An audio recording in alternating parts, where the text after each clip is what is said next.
Mais uma entrevista aqui na Rádio Bandeirantes. Nós vamos falar exatamente sobre a situação da variante Ômicron. Alguns estudos, e a gente é pego sempre de surpresa com estudos que vão surgindo. A gente pode ficar ou preocupado demais, indevidamente, ou feliz demais, também indevidamente, com o que vem relatado nesses estudos, ou pelo menos a manchete. Né, aquilo que de mais especial se tirou, ou que os jornalistas que receberam, ou os laboratórios que realizaram, as universidades que realizaram, acharam por bem destacar. Mas veio a informação de que os primeiros estudos mostram uma Ômicron com menos danos ao pulmão.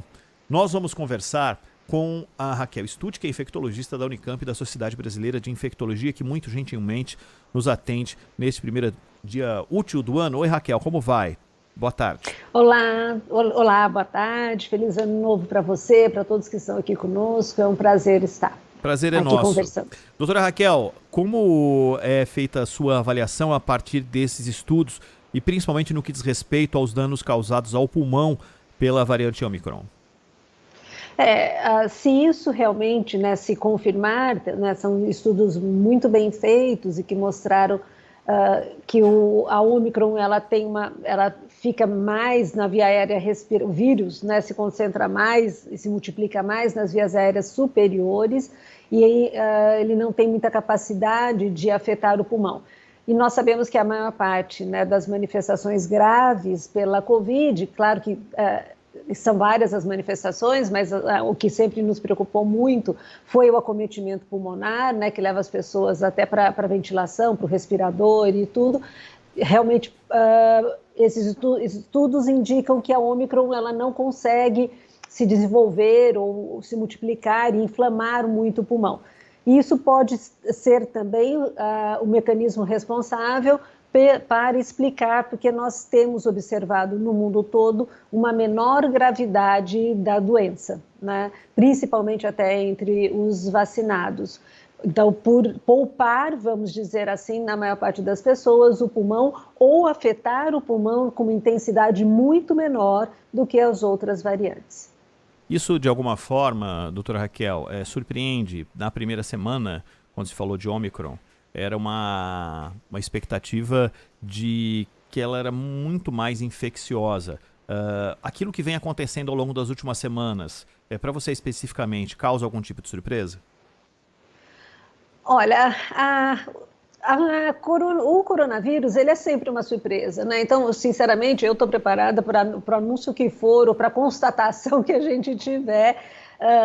Foi assim nesses últimos anos e aí talvez seja assim ainda nos próximos 12, 24 meses. Mas o fato, logo no início, quando surgiu até dia 24 de novembro, anunciada a Ômicron pelo Túlio, o brasileiro pesquisador da África do Sul, já se questionava se o fato de ter tantas mutações assim não faria até com que perdesse um pouco a potência em produzir doença grave. Então, essas mutações, elas favoreceram a transmissão muito maior, e nós temos visto isso agora, nas últimas 2 semanas, então, com as aglomerações ao ar livre, com as reuniões de famílias e amigos, um aumento do número de casos, mas que essas mutações também poderiam ser responsáveis pela menor gravidade de doença. Então, se me trouxe surpresa, trouxe até um alívio, vamos dizer assim, da gente não ter que enfrentar toda aquela situação tão difícil e dramática que vivenciamos aí nesses últimos 2 anos. Agora, por outro lado, a gente tem que lembrar que ela pode dar quadro grave também em pessoas não vacinadas, então a maior parte das pessoas internadas hoje com Covid são pessoas não vacinadas ou incompletamente vacinadas, então, como você comentou, quer dizer, a terceira dose passa a ser até básica, no esquema básico de 3 doses para a gente poder enfrentar a Ômicron.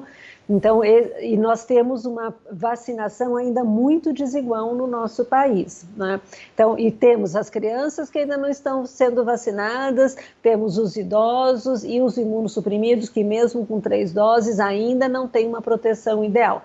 Então, essas pessoas, mesmo vacinadas, idoso, imunossuprimido, a gente precisa de um cuidado a mais até para que eles não venham a adoecer.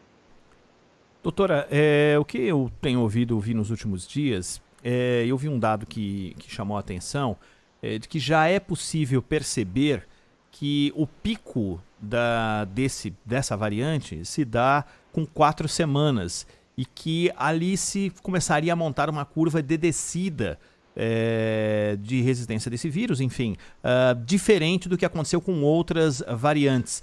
Então, ele teria um ciclo menor. O que isso significa, em se confirmando exatamente isso, na perspectiva da pandemia e num quadro aqui no Brasil de curva descendente de casos, de óbitos e todos os dados a partir da vacinação tendo se tornado mais presente na vida do brasileiro? Esses dados surgiram, né, principalmente da observação e da divulgação do que foi a chegada da Ômicron e a sua evolução na África do Sul. Então, na África do Sul, lembrando que é um país que tem uma porcentagem de população totalmente vacinada muito pequena, mas é um país de pessoas jovens, né? Então a maior parte das pessoas tem menos de 60 anos na África do Sul, isso contribui para formas mais leves da doença, mas de qualquer forma a doença sim teve o seu pico e a sua descida neste período aí de 4 semanas. Então isso é muito interessante, até do ponto de vista de controle e de gestão, né, pública, você consegue até talvez planejar ou já ter uma ideia de quanto você tem que ter, né, de testes, de profissionais e tudo para tentar fazer diagnóstico e conter aí a pandemia. Agora, são os dados iniciais da África do Sul, acho que a gente tem que esperar um pouquinho mais. A Europa chegou antes do que do Brasil, Europa e Estados Unidos, eles ainda enfrentam um momento de escalada do número de casos, e quando você tem muitos casos, você acaba tendo um aumento das internações também. É um aumento que ele é inferior ao aumento, né, das outras variantes, mas mesmo assim nós temos ouvido, né, que tem dificultado e abalado bastante o sistema de saúde desses países. Então, vamos observar o que, né, está acontecendo no hemisfério norte, que nos trará dados mais, até para ver se o hemisfério norte confirma realmente o que aconteceu na África do Sul.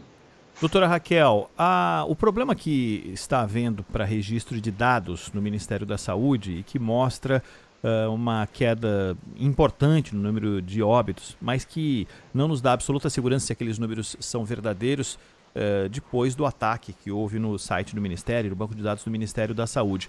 Não ter uma base de dados absolutamente confiável nesse momento traz que tipo de preocupação? Exatamente no momento em que a gente precisa de informações sobre a Ômicron e de que forma ela tem penetrado na população.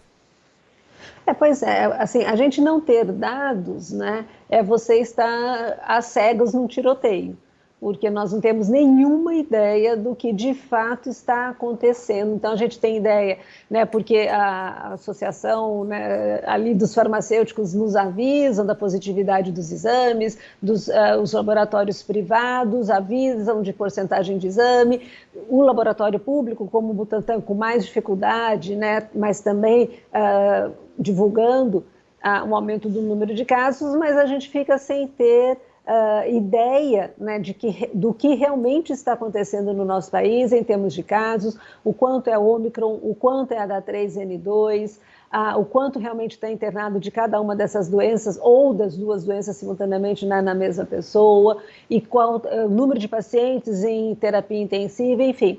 Isso torna muito difícil qualquer medida que você vá planejar, né, em termos de flexibilização ou não, né, o endurecimento das medidas até para o controle de transmissão.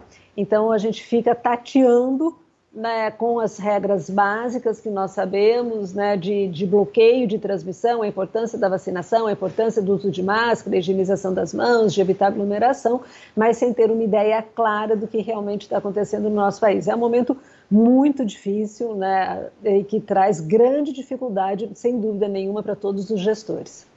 Doutora Raquel, a senhora já estava conectada aqui conosco quando eu estava lendo uma notícia a respeito de infecção dupla. esse caso registrado no Rio de Janeiro, outro caso em São Paulo. Isso é para se causar algum tipo de espanto ou era possível que isso viesse a acontecer? Nós já tínhamos, nós já sabíamos que isso seria possível, porque outros países, onde, quando eles tiveram um controle melhor, né, da pandemia, uma redução do número de casos, das internações e dos óbitos, como aconteceu aqui conosco, os outros países também já tinham relatado no aumento do número de casos da influenza e da H3N2. Então, mais ou menos, a gente sabia que isso poderia acontecer, se bem que nós tínhamos, sim, vou confessar, uma desconfiança, uma vez de que normalmente, ou até então, né, a ocorrência de casos de gripe aqui no Brasil estavam relacionados, né, com a sazonalidade, né, de outono e inverno, e diferente na região norte do país e na região sul. Então, este aumento aqui, né, para nós, na região sul e sudeste, apesar da gente já saber dos outros países, nos causou no início, sim, uma certa estranheza e nos traz preocupação. A gente tem já conversado, né, com colegas de laboratórios privados, esta ocorrência, né, da co-infecção influenza e Covid, coronavírus, ela não é tão rara assim, alguns serviços até falam em 30% das amostras testadas para os dois vírus com positividade, isso é bastante alto, e nós não temos ainda também se isso tem tido algum impacto na evolução da doença, de formas mais graves ou não, né? Mas o que é teoricamente, sim, né, os extremos de idade, então as crianças pequenas, os idosos, os pacientes com comorbidade, tenderiam a ter uma forma mais grave, né, com esses dois vírus, né, causando infecção ao mesmo tempo. Doutora Raquel, quando a pandemia chegou no auge, nós tínhamos algo que ficou muito claro, é que todas as pessoas conheciam pessoas que tiveram Covid. Ou foram infectados, ou tiveram sequelas, ou morreram, né? Então não tinha ninguém, pelo menos do meu círculo de pessoas aqui, dos colegas de trabalho, ninguém não conhecia alguém que tinha contraído a doença e tinha tido algum tipo de problema. E a gigantesca maioria conhecia pelo menos uma pessoa que tinha morrido por Covid. E isso foi diminuindo, né? As pessoas passaram a ter cada vez menos referencial próximo de infecções. Não se ouvia mais falar, fulano está com Covid, deixou de ser uma realidade. Só que com o passar das últimas semanas, no local de trabalho, isso conversando com outras pessoas, em ambiente familiar, cada vez mais a gente ouve pipocar aqui e ali pessoas que estão se reinfectando ou estão tendo a primeira infecção. Esse quadro que a gente tem agora, no começo do ano, de ouvir falar mais de casos de Covid, independente de haver a cepa Omicron ou não, era algo passível de a gente esperar que viesse a acontecer? Quando você tem o anúncio de uma nova variante, daí essa reinfecção, o aumento novamente do número de casos, se relaciona muito com o aparecimento da Omicron. E por quê? Por dois motivos. Primeiro, porque ela se transmite muito mais, né, muito mais facilmente que qualquer outra variante. Nós temos um relato, né, de um show recente em Porto Rico, de um rapper latino, que 2.000 pessoas foram infectadas, com diagnóstico de mais de 2.000 pessoas, né, se contaminaram ali, num ambiente aberto, ao ar livre, onde as pessoas tinham que mostrar vacinação e tinham que mostrar teste negativo. Isso mostra o quê? Mostra que essa variante se transmite muito, né? E o que nós já sabemos dela? Ela precisa, né, para não adoecer ou para ter uma forma leve da doença, a gente precisa de 3 doses da vacina. Então, muitas pessoas e muitos jovens ainda não estavam no momento de tomar a sua terceira dose, e 2 doses, né, de vacina dá uma proteção muito pequena contra a Ômicron. Então, e, ao mesmo tempo, nós tivemos as medidas de flexibilização.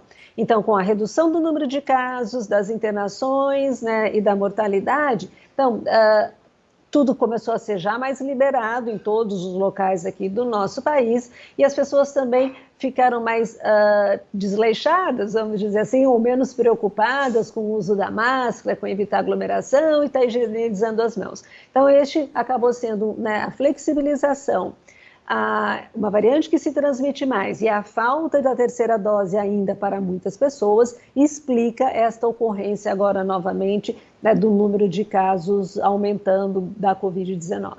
Doutora, a senhora... Agora, felizmente, com uma gravidade muito menor. Felizmente, o que nós temos observado ainda é uma ascensão importante do número de casos, mas sem ainda estar acompanhado com um aumento aí do número de hospitalização. Que a gente sabe também que a hospitalização pela Covid demora, às vezes, né, uma semana, 10 dias para a pessoa piorar. Então, a gente precisa aguardar um pouquinho para ver qual vai ser, como acontecerá, né, a Omicron aqui no nosso país. Doutora, dentro da sua experiência, e a senhora disse isso, algo que me traz algum tipo de preocupação. A gente já tinha ouvido falar a respeito das 3 doses e a necessidade de 3 doses para enfrentar a Omicron. Pessoas que tomaram 2 doses de vacina aqui no Brasil e que, por acaso, vierem a ter a infecção com o Omicron, essas pessoas podem desenvolver uma situação grave de Covid? Podem, porque a proteção para a proteção de 2 doses é muito pequena, né, para a Omicron, né?